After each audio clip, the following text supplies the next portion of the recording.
Olá, queridos irmãos e irmãs, e hoje a dúvida que eu recebi aqui é uma dúvida que muita gente tem, mas que tem dificuldade de saber a resposta. Olha só, o caso em que Uzá é fulminado por Deus porque segurou a arca da aliança que estava caindo, me deixa um pouco perplexa. Por que Deus fez isso se Uzá estava apenas reagindo com boa intenção, segurando a arca que estava caindo do carro de bois? Por que Deus agiu de forma tão severa ali? Ajude-me a entender. Muito obrigado, querida irmã, sua dúvida é interessante e nós vamos aprender em detalhes a respeito desse tema e você também tem essa oportunidade. Os comentários desse vídeo e de todos os vídeos aqui do canal estão abertos para você colocar a sua sugestão, sua dúvida, sua crítica e a sua sugestão de vídeo pode virar o próximo vídeo aqui do canal. Então, aproveite esse espaço. E, antes de te explicar isso, vai deixando o seu joinha, deixa o seu like, isso não custa nada para você e ajuda muito o nosso trabalho. É uma forma de você reconhecer o nosso esforço aqui de preparar conteúdo para você, ok? E se você está a primeira vez aqui no canal e ainda não me conhece, eu sou o presbítero André Sanches do blog esboçandoideias.com e hoje eu vou te ajudar, vou te conduzir nesse estudo para saber esse tema em detalhes. Vamos então para a minha lousa de explicações aprender mais sobre essa questão, vamos lá? Então vamos lá, texto na tela, 2 Samuel capítulo 6, versos 6 e 7 diz o seguinte: quando chegaram à eira de Nacon, que era um local, estendeu Uzá a mão à arca de Deus e a segurou. Diz o texto, porque os bois tropeçaram.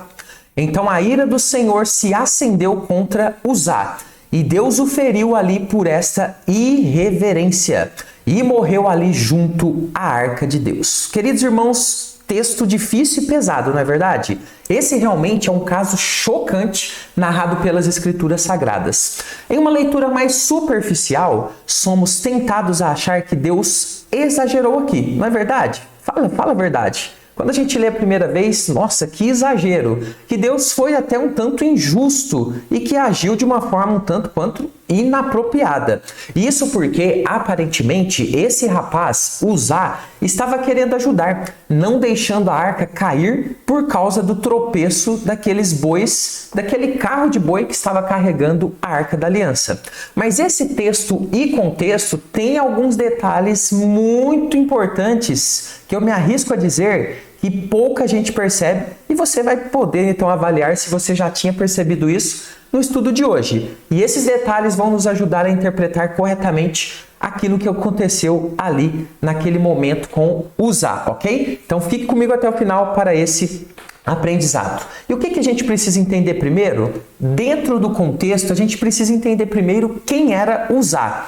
Talvez você nunca tenha estudado isso, mas você vai perceber que isso faz diferença na compreensão. E é nesse momento que eu peço a você se inscrever no canal. Os próximos estudos nós publicamos sempre segunda a sexta às 15 horas aqui no canal. E para você receber os próximos, você precisa estar inscrito, ok? Então faça isso agora no nome de Jesus e venha se juntar a essa grande comunidade de estudo bíblico que está se formando aqui no YouTube. E eu posso te ajudar nisso gratuitamente aqui, você vai estudar com a gente, tá bom? Olha só, a primeira coisa a entender é quem foi esse tal de Uzá.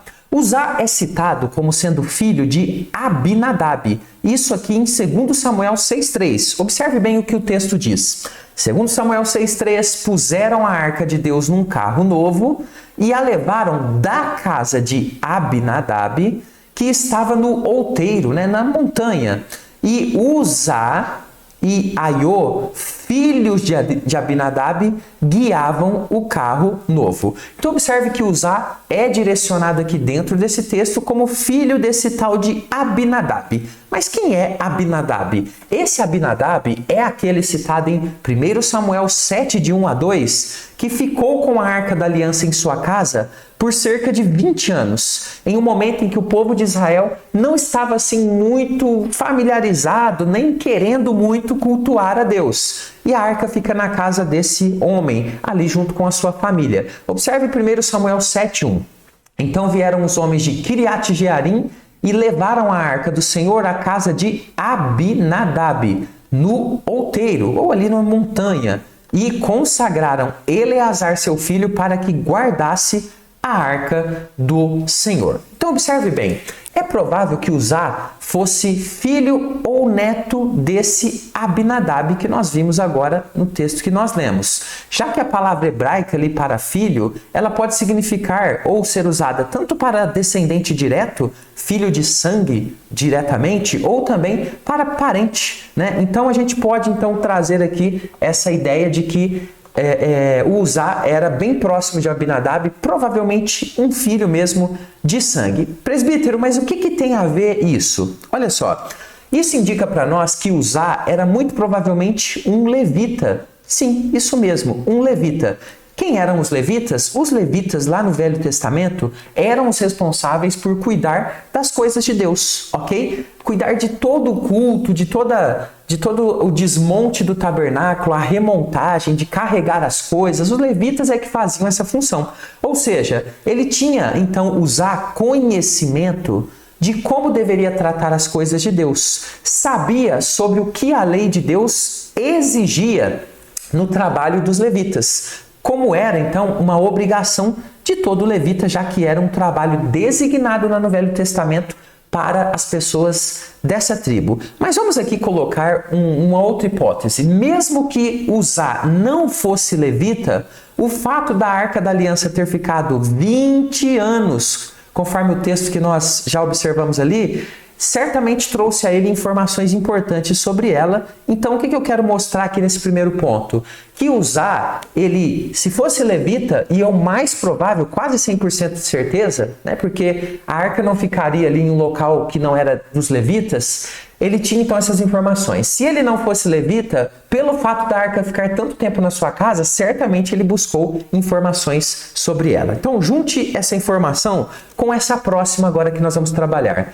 Como que a Arca da Aliança deveria ser transportada? Se você ainda não sabe, né, vamos aprender agora, ou se você já sabe, relembre comigo. Deuteronômio 10:8 diz o seguinte: por esse mesmo tempo o Senhor separou a tribo de Levi, ou seja, os levitas, para levar a Arca da Aliança do Senhor, para estar diante do Senhor, para o servir e para abençoar em seu nome até o dia de hoje. Então observe que a arca só poderia ser levada pelos levitas, ok? Então somente a tribo de Levi tinha essa possibilidade, tinha esse trabalho. Então poderia transportar a arca. Considerando que Uzá seria um levita, essa parte estaria correta. Mas será?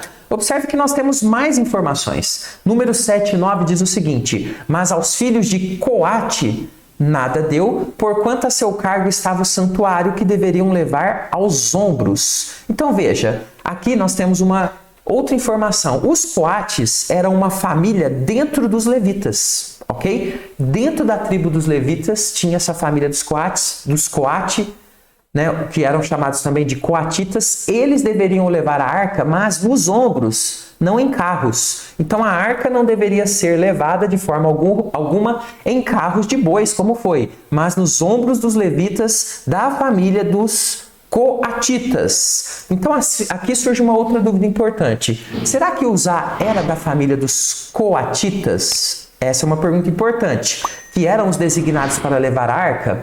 Não temos como saber com certeza isso. Mas a julgar pela punição que ele recebeu, pode ser que ele não fosse da família dos coatitas. Se ele fosse levita, mas não fosse dessa família, ele não poderia tocar na arca, levar a arca, né, fazer nenhum trabalho relacionado aqui a levar coisas do tabernáculo. Então, para mais detalhes, se você quiser saber depois de como deveria ser o transporte totalmente detalhado, leia lá Números 4, de 1 a 20, ok? Mas agora vem essa parte importante que nós vamos ver a seguir. Conhecendo então agora todos os detalhes que nós observamos do contexto, por que Deus puniu Uzá tão severamente? Então eu vou te ajudar a entender agora alguns detalhes importantes juntando tudo isso, mas antes eu queria te trazer um recadinho. Estão abertas as vagas para os nossos 2 cursos. Link no primeiro comentário fixado. O primeiro deles, conheça a sua Bíblia de capa a capa. Eu vou te ensinar a Bíblia inteira, de Gênesis a Apocalipse, em videoaulas. Você vai ter o meu zap pessoal para tirar qualquer dúvida que tiver. Então, olha, tá bênção esse curso. E o nosso curso mais novo, lançamento, Apocalipse versículo por versículo, onde nós vamos aqui nesse livro fascinante estudar todos os versos palavra por palavra. Se faz sentido para você entrar em algum desses cursos, link no primeiro comentário fixado. Em primeiro lugar, a arca estava sendo transportada de forma incorreta, pois deveria estar sendo levada nos ombros e não em um carro de boi, como nós já vimos. Temos aqui uma desobediência à lei de Deus. Então, aqueles homens que eram responsáveis por levar a arca deveriam alertar o rei Davi de que aquela forma de levar a arca não era a forma apropriada. E eles tinham, inclusive, a autoridade de se negar a levar a arca, porque eles tinham a lei de Deus, eles tinham esse conhecimento, eles eram da tribo de Levi e Deus deu aos levitas da tribo dos coatitas essa responsabilidade. E ainda mais, se eles não fossem dessa tribo, dessa família dos coatitas, eles também deveriam alertar. Então, o jeito incorreto é aqui já um ponto que é a favor de Deus aplicar a sua punição. Segundo lugar, a arca estava sendo transportada com o objetivo de retomar o culto a Deus lá em Jerusalém, na cidade de Davi, depois dela ter ficado mais de 20 anos na casa de Abinadab, praticamente esquecida, o que demonstrava que o povo estava distante do Senhor. Deus poderia aceitar que esse reinício, não poderia aceitar que esse reinício já começasse do jeito errado. Essa punição teve então por isso um caráter pedagógico, de mostrar a Davi e ao povo que não deveriam adorar a Deus de qualquer jeito. Irmãos, isso aqui é algo muito importante. Hoje, inclusive, esse é um problema de muitas igrejas. Acham que Deus pode ser adorado do jeito que as pessoas desenham, mas Deus deve ser adorado do jeito que Ele ensinou na sua palavra. Eles deveriam, então, se voltar à lei do Senhor do jeito certo. Deveriam retomar o culto a Deus de acordo com as exigências do Senhor, e essa punição, então, ela serviu para alertar o povo disso tudo, inclusive o rei. Em terceiro lugar, se Uzá era de fato um levita, mas não dos descendentes de Coate, dos coatitas, ele não poderia estar transportando a arca. Se isso for uma realidade, aqui nós temos um erro grave, aqui tanto de Abinadab quanto de Uzá, de todos os envolvidos aqui nesse transporte. Eles deveriam alertar o rei. Então, a punição de Deus demonstra pra gente que eles tinham conhecimento, porque Deus não é injusto. Mas, mesmo se a gente considerar que ele fosse um coatita, então que ele era, nós não sabemos a certo, e que tudo estivesse certo, nessa parte aqui de descendência, ainda mais assim ele deveria observar as instruções da lei de Deus com mais empenho, já que se dispôs a fazer esse transporte e era da família responsável por esse trabalho durante várias gerações. Então, não tem como escapar. Se ele era coatita certinho, ele tinha responsabilidade. Se ele não era, ele também tinha responsabilidade de alertar o rei a respeito dessa questão. Aqui em quarto lugar, apesar da aparente boa intenção de Uzá, podemos observar que no todo, na análise de toda a situação, temos uma série de erros cometidos. Deus tratava com muito mais severidade, preste bem atenção nisso, aqueles que o serviam de alguma forma e que tinham conhecimento da sua palavra. Temos aqui aquele exemplo clássico da Bíblia, Moisés, que foi proibido de entrar na Terra Prometida por desobedecer a Deus. Quem tem mais informação, quem tem mais empenho aqui nas coisas de Deus, tem mais responsabilidade. Por isso, não podemos crer que Uzá fosse alguém que não tinha esse conhecimento, que era apenas um coitado inocente que tinha apenas boa intenção. Não era isso. Certamente, a julgar pela grave punição de Deus, Uzá foi culpado no todo desse transporte errado. Tocar na arca foi apenas o último erro de vários cometidos. Se você observar bem o texto que nós lemos no início desse estudo, Deus fala lá que ele foi fulminado ali por essa irreverência. Deus considerou um pecado grave aqui. Em certo ponto, se você considerar, Deus foi até misericordioso. Mas como assim, presbítero? Olha só, Deus poderia ter aplicado sua punição a todos os envolvidos nesse transporte, mas não o fez. Temos misericórdia aqui também nesse ato de Deus. E, em último lugar, observamos que após todo esse acontecimento terrível, a Arca da Aliança foi levada do jeito correto. E o que aconteceu? Tudo correu bem. Segundo Samuel 6,17 diz o seguinte: introduziram a arca do Senhor e puseram-na no seu lugar, na tenda que lhe armara Davi, e este trouxe holocaustos e ofertas pacíficas perante o Senhor. Então, depois que Uzá morreu, por volta de 3 meses eles ficaram ali lamentando e pensando até que descobriram ou entenderam novamente o jeito correto de levar a arca, e ela foi levada e Deus aceitou então ser cultuada do jeito correto. Isso nos mostra que de fato o desagrado de Deus estava na forma como estava sendo tratada toda aquela questão, de forma contrária às suas ordens. E Deus, ele é justo nas suas punições, naquilo que ele faz com todos os personagens apresentados ali na Bíblia. Então, nunca temos ali severidade demais e nunca temos injustiça da parte de Deus. Por isso, faz-se importante estudar o contexto para entender corretamente a ação de Deus e as motivações do Pai. Espero que você tenha gostado do estudo de hoje. Deixo mais alguns vídeos aqui. Vou ficando por aqui. Até o próximo estudo. Fica com Jesus.